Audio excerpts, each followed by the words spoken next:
오늘은 창조절 두 번째 주일이고 기후정의 주일로 지킵니다. 지난 2021년 한국기독교 교회협의회는 세계 기후행동의 날 직전 주일을 기후정의 주일로 지키기로 정했습니다. 그래서 그 다음해인 2022년부터 지키기 시작했고 올해가 한국교회가 세 번째로 기후정의 주일을 지키는 해입니다. 작년 기후정의 주일에도 소개했는데 이 기후정의 주일 제정의 계기가 된 세계 기후행동의 날은 스웨덴의 한 소녀로부터 시작되었습니다. 2018년 8월부터 스웨덴 의회 앞에서 매주 금요일마다 학교에 가지 않고 홀로 기후위기 대응을 외치는 15살 소녀가 있었습니다. 그녀가 바로 여러분도 잘 아는 그레타 툰베리였습니다. 처음에는 1인 시위로 시작했는데 이 그레타 툰베리의 미래를 위한 금요일 Fridays for Future라고 하는 이런 제목이 붙은 시위였는데 이 시위 소식이 널리 알려지면서 날이 갈수록 점점 많은 청소년들이 거기에 동참을 했고요. 그리고 2019년에는 전 세계 청소년 연대 미래를 위한 글로벌 기후 파업이 시작되었습니다. 그러다가 2019년 9월에 뉴욕에서 열린 UN 기후변화 정상회의를 앞두고 툰베리가 세계 시민들에게 9월 20일 UN 총회가 개막되는 회의가 개막되는 9월 20일에 기후 행동에 나설 것을 호소했는데 툰베리의 이 호소에 호응해서 세계 시민사회는 2019년부터 매년 9월 마지막에서 두 번째 금요일에 세계 기후행동의 날을 정하고 함께 행동해 오고 있습니다. 이 5년 전인 2019년과 달라진 것은요, 기후위기가 먼 미래의 일이 아니라 지금 나의 일이 되었다는 것입니다. 그래서 그때는 내 미래를 빼앗지 말라고 툰베리가 시위를 했지만 현재 기후위기의 피해 당사자는 미래 세대인 청소년뿐만이 아니라 남녀노소 우리 모두 다입니다. 그래서 이게 내일이 된 겁니다. 우리나라는 2019년 9월 20일 금요일이 아니라 21일 토요일에 전국적으로 기후정의 행진을 했고 그 이후로 지금까지 계속하고 있습니다. 다만 올해는 추석 등의 이유로 어제 9월 7일에 강남역 인근에서 907 기후정의 행진을 했고 우리 교회에서도 여러분들이 참석하셨습니다. 올해 기후정의 행진의 주제는 기후가 아니라 세상을 바꾸자였습니다. 이 주제를 그대로 오늘 증언 제목으로 삼았습니다. 10년이면 강산도 변한다는 속담이 있습니다. 우리 주변에는 절대 변하지 않을 것 같은 많은 것들이 있지만 세월이 지나면 결국 모두 변한다는 그런 뜻입니다. 하지만 세월이 가도 변하지 말아야 할 것들도 있습니다. 그 중에 하나가 바로 기후입니다. 우리가 흔히 날씨와 기후를 같은 말이라고 생각하는데 영어로 보면 분명히 날씨는 웨더고요. 기후는 클라이메이트입니다. 그래서 이 둘은 같은 말이 아닙니다. 날씨라고 하는 것은 그날 우리가 경험하는 맑았다, 흐렸다, 덥다, 춥다, 비가 내린다, 눈이 내린다, 이런 것을 날씨라고 합니다. 기후는 이러한 날씨를 30년 동안 평균한 것을 가리킵니다. 그래서 날씨와 기후를 사람에게 비유하면요, 날씨는 기분이고요, 그리고 기후는 성격이라고 할 수 있습니다. 우리가 살다 보면 기쁠 때도 있고 슬플 때도 있고 화날 때도 있습니다. 이렇듯 기분은 그때그때 우리의 형편과 처지에 따라서 달라지는 것이 정상입니다. 이게 나쁜 일을 보고도 분노하지 않는다거나 그냥 이게 나한테 좋지 않은 일이 일어났는데도 그냥 희죽희죽 웃는다거나 이러면 이제 정상이 아닌 거죠. 기분은 그때그때 우리의 상황에 따라서 반응하는 겁니다. 그렇죠. 이처럼 날씨도 우리의 기분처럼 달라지는 것이 정상입니다. 하지만 기후는 성격인데요. 이건 잘 바뀌는 것이 아닙니다. 활발한 사람도 있고 차분한 사람도 있습니다. 이게 요즘 뭐 MBTI라고 하는 걸로 나타나기도 하는데 하여간 성격은 그 사람의 본성 같은 겁니다. 태어날 때부터 가지고 태어난 성격이요. 그런데 어느 날 사람의 성격이 변했다. 그러면 어른들께서는 저 사람이 죽을 날이 가까운 모양이다. 이렇게 표현했습니다. 이처럼 성격은 함부로 변화가 일어나면 안 되는 것입니다. 날씨를 30년 동안 평균한 것이 기후라고 했는데 매일매일의 날씨는 변해도 그 30년 평균값인 기후는 변하면 안 됩니다. 그래서 이제 뭐 9월 달 평균 기온이 뭐 15도였다 그러면 30년 전에도 그랬고 지금도 그래야 된다는 겁니다.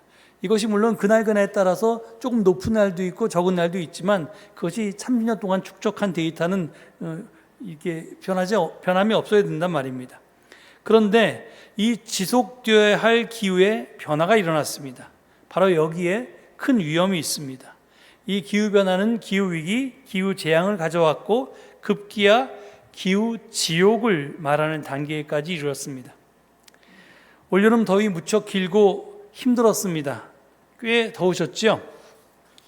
2024년 한국의 여름은 1994년, 2018년에 이어서 역대급 폭염이었던 여름이었습니다.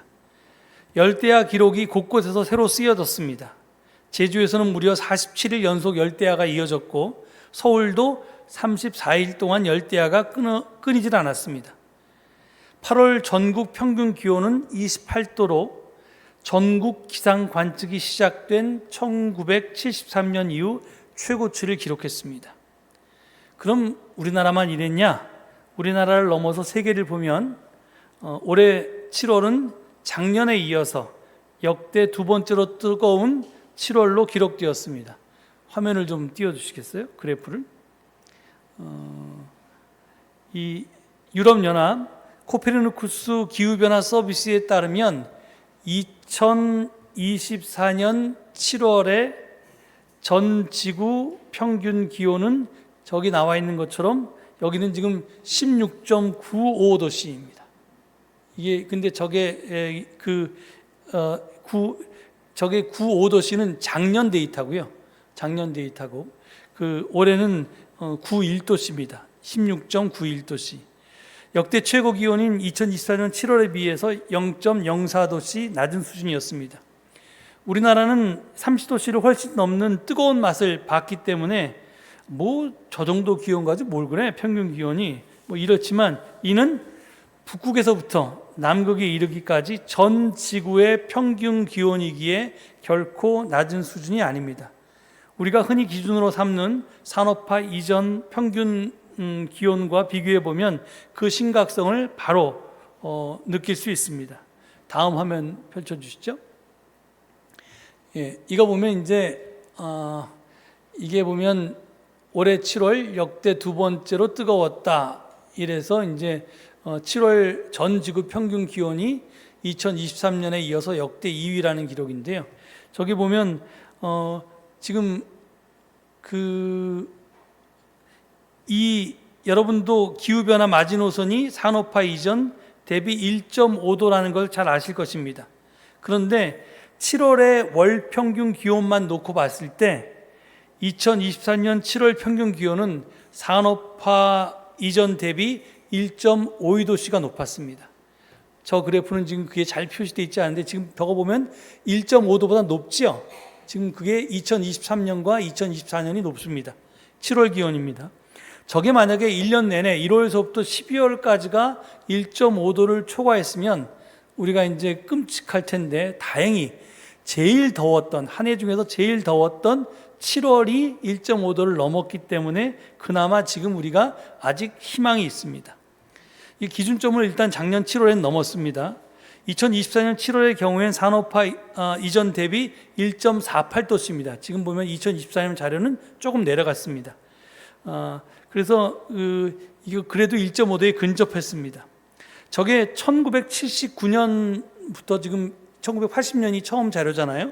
그때서부터 쭉 2024년까지 7월 평균 기온을 막대 그래프로 지금 나타낸 건데 지금 저게 막대 그래프를 제가 원했는데 이게 지금 약간 다른 그래프가 올라와 있는데, 하여튼 저것도 보면 대충 알 수 있는데요. 저걸 보면 2010년대까지만 해도 우리가 1도 내외에서 왔다 갔다 했다는 걸 알 수 있습니다. 그런데 2010년도가 지난 다음부터 점점 올라서 우리가 지금 그 2023년과 2024년 7월 기온은 전에 없던 그런 기온을 나타내고 있습니다.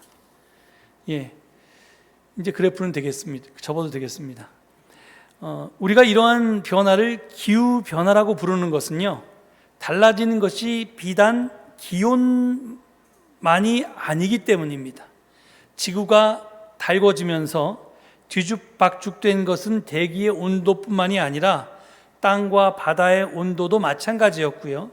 그 결과 지구의 물순환을 부르는 강수에도 큰 변화가 생겼습니다. 강수량이 달라졌다는 거죠. 갑작스러운 폭우, 이로 인한 범람, 끝을 가늠하기 어려운 만큼 긴 장마, 그 다음에 가뭄으로 인한 산불 등의 변화가 일어났습니다. 지금 전 지구적으로 일어나고 있는 거의 모든 재앙의 원인은 바로 기후 변화 때문입니다. 우리 지난 총선 때 대파 때문에 난리가 났잖아요. 근데 그 대파가 사실은 윤석열 대통령 때문에 그런 건 아니었고요. 물론 이제 농산물 가격을 잘 못해서 그런 것도 있지만, 근본적인 원인은 겨울에 너무 따뜻했고 갑자기 봄에 한파가 와서 그 파가 다 죽어버렸기 때문에 그렇게 생긴 겁니다. 그러니까 농산물 가격 폭등이라고 하는 것도 기후변화 때문입니다. 금사과, 뭐 지금 올리브가 흉년이 돼서 올리브유가 오르고, 뭐 코코넛이 오르고, 뭐 계속 이렇게 국제 농산물 가격이 폭등하는 게 다 기후변화 때문입니다. 요즘 비행기 타기가 겁나시죠? 갑자기 난기류 때문에 비행기가 추락을 해서 죽는 일까지 발생했습니다. 대한항공에서는 이제 컵라면을 제공하지 않는다고 하죠. 이런 난기류도 기후변화 때문입니다. 낙뢰가 지난번에 어느 지방인지 내가 잊어버렸는데 1시간에 1,500번이 쳤답니다. 번개가. 그리고 우리나라에서 아주 굉장히 드물게 보였던 용오름 현상 같은 게 이제 여기저기서 올여름에 나타났습니다. 이 모두가 기후변화가 그 원인입니다. 이게 이제 뭐든지 다 이 기후변화 때문이라고 지금은 이제 해석하시면 되겠습니다. 누군가 이런 말을 합니다. 올여름 상당히 더우셨지요? 그런데 이번 여름이 당신이 앞으로 경험하게 될 여름 가운데 가장 시원한 여름일 것입니다. 여러분, 이 말 앞에 공포감이 느껴지지 않습니까? 이게 사실입니다. 제가 30여 년 전에 해외여행을 하여튼 옛날에 섬기던 교회에서 우리 한일 합동수양회처럼 학군인조교회하고 잠실중앙교회가 교류하던 때여서 제가 처음으로 해외 일본이라는 데를 나갔었습니다. 그래서 이제 하루 도쿄돔 시티라고 하는 이제 그 우리로 얘기하면 롯데월드 같은 데 놀러 갔습니다. 그래서 거기서 탔던 놀이기구가 잊혀지진 않습니다. 제가 타보았던 온갖 놀이기구 가운데 가장 무서운 공포를 느꼈던 것이었습니다. 근데 이게 별거 아니었어요.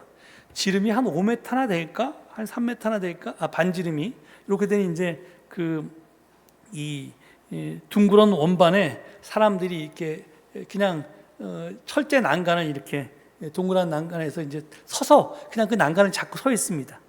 그리고 밖을 보고 서 있으면 기구가 천천히 11m로 올라갑니다. 근데 연구기관의 통계에 따르면요, 사람이 아파트 4층 높이인 11층에서 가장 큰 공포감을 느낀다고 합니다. 11층 이상의 높이에서는 우리의 시야가 넓어지고 또 밑이 잘 보이지 않기 때문에 오히려 전망이 좋다고 느끼지 두려움을 안 느낍니다. 더 높은 63빌딩에 올라가셔도 여러분 두려움을 잘 안 느끼고 전망이 좋다고 느끼죠.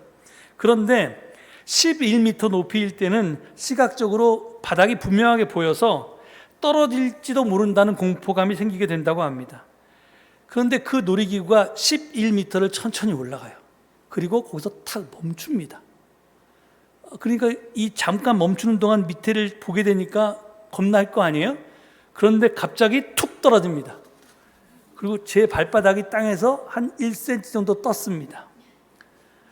그러니까 거의 자유낙하에 가까운 것입니다. 순간 가슴이 철렁 내려앉았습니다. 하지만 하도 짧은 시간에 떨어져서 공포를 느낄 겨를도 없었습니다.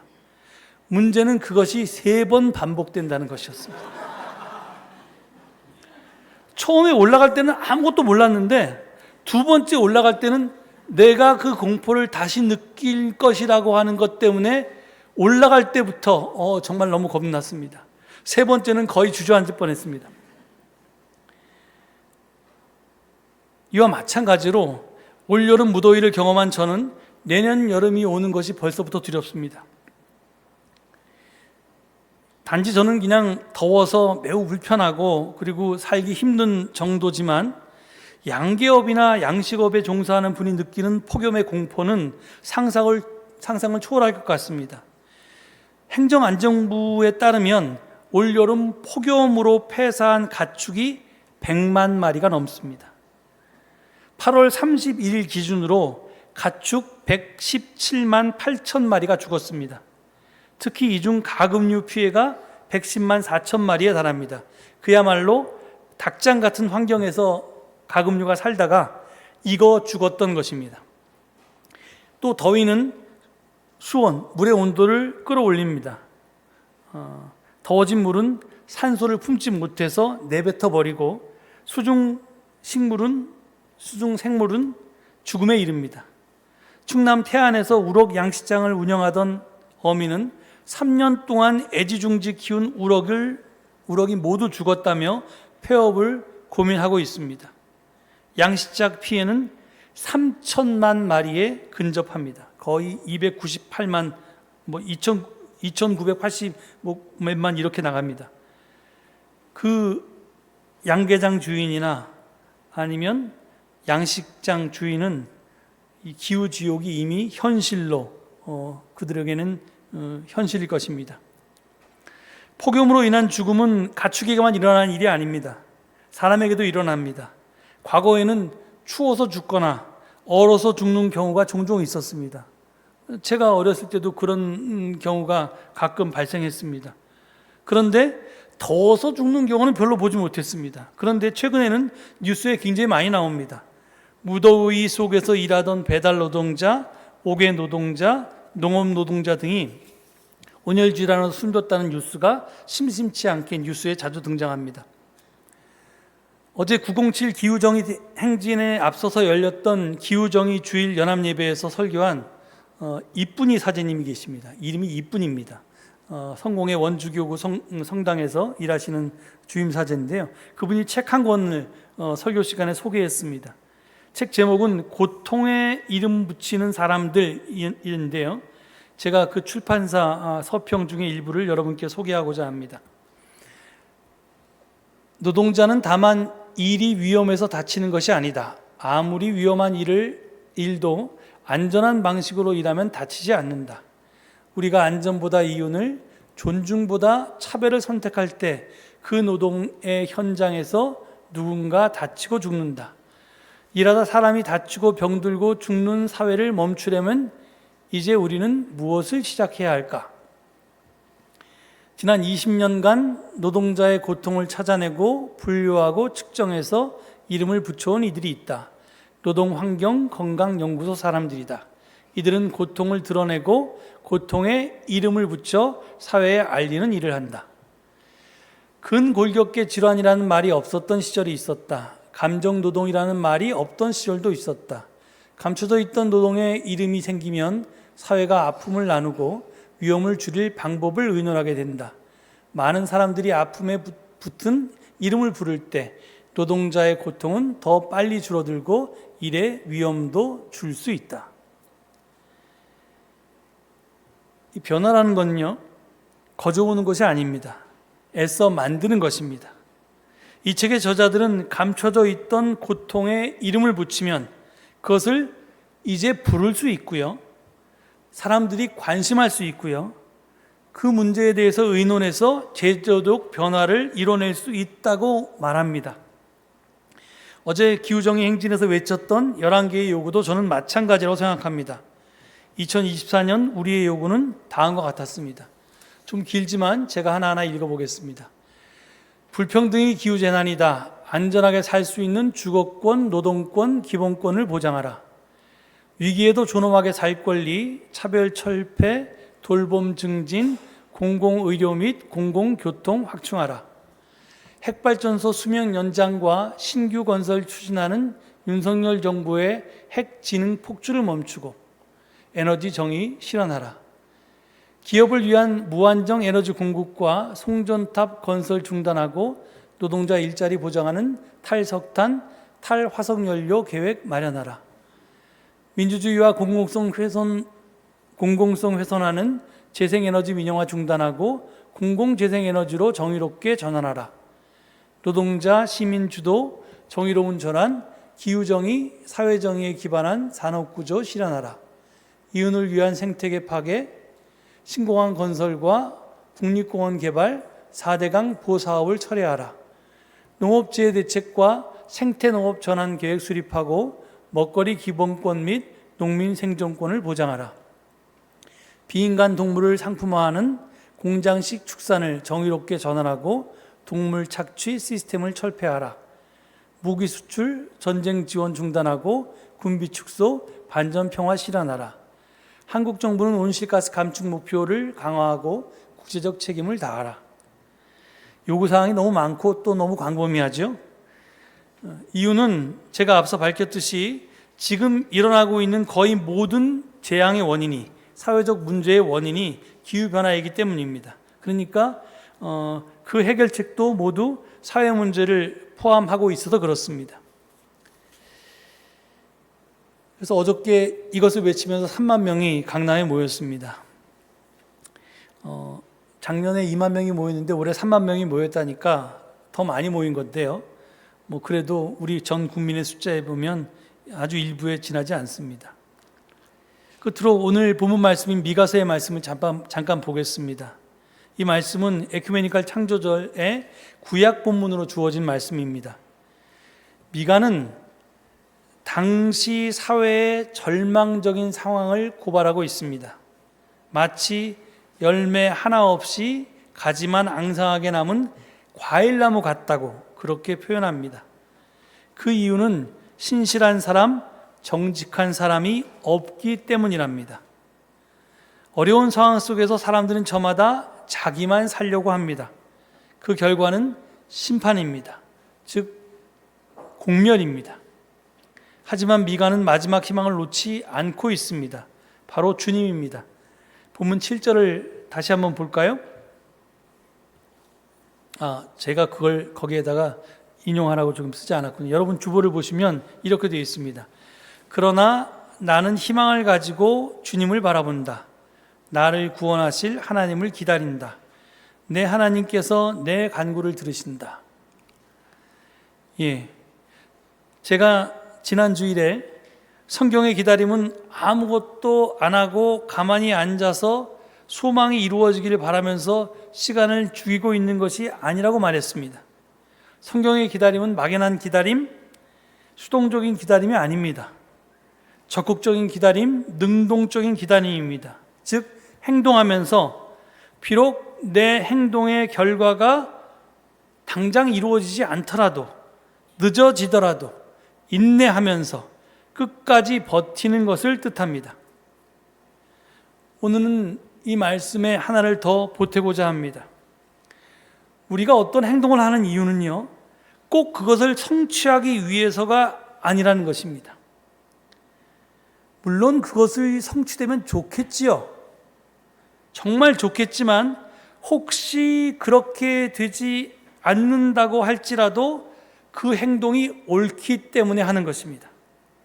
그것이 하나님의 뜻이고, 그것이 옳고, 그것이 정의롭고, 그것이 하나님의 편에 서는 일이기 때문에 마땅히 그리고 기꺼이 그 일을 하는 것입니다. 그런 사람은 결과에 상관없이, 성패에 상관없이 늘 기쁘고 감사할 수 있습니다. 우리 교회에서는 잘 안 불러본 찬양이지만 여러분 다 아실 겁니다. 그리 아니하실지라도 감사해요. 이 복음서인가요? 여기 보면 참 이렇게 돼 있습니다. 가사가 그리 아니하실지라도 감사해요. 주님 뜻을 믿기 때문이죠. 그리 아니하실지라도 사랑해요. 협력해서 선을 이루어요. 언제나 나를 향하신 신실한 사랑, 우리를 향한 그 크신 사랑, 우리가 함께 높이며 주를 찬양해. 할렐루야, 하나님께 영광. 이렇게 되어 있습니다. 이게 내가 뭔가를 바라는데 그 바라는 대로 이루어지지 않더라도 내가 감사하고 사랑하고 희망하겠다는 그런 가사입니다. 이 노래 여러분 아시죠? 아주 신나게 춤을 추면서 부른 노래입니다. 그리 아니하신다는데도 그렇게 신나게 여러분 춤추면서 노래 부를 수 있습니까? 이게 진짜 자기의 신앙 고백이라면 이게 진짜 기독교 신앙입니다. 일 자체의 보람을 느끼면서 우리가 이런 일을 할 수 있습니다. 그렇지 않은 사람은요, 언젠가는 반드시 변절하게 되어 있습니다. 왜 목숨 걸고 항일 항쟁을 하다가 일제히 투쟁하다가 변절했는가? 왜 민주화 운동에 목숨 걸고 하다가 변절해서 지금 전혀 딴 사람이 됐는가? 그런 사람들은 그것이 정의이기 때문에 옳기 때문에 한 게 아니라 그게 이루어지길 바랬기 때문에 하는 겁니다. 안 이루어지니까 다른 길을 택하는 겁니다. 자기의 이익을 쫓아서. 따라서 우리는 무모해 보여도 기꺼이 그 일을 하는 것입니다. 우리의 기우정의 행동도 바로 그런 것입니다. 아니, 기독교를 신앙한다는 것, 하나님을 믿고 예수 그리스도를 따른다는 것이 원래 그런 것입니다.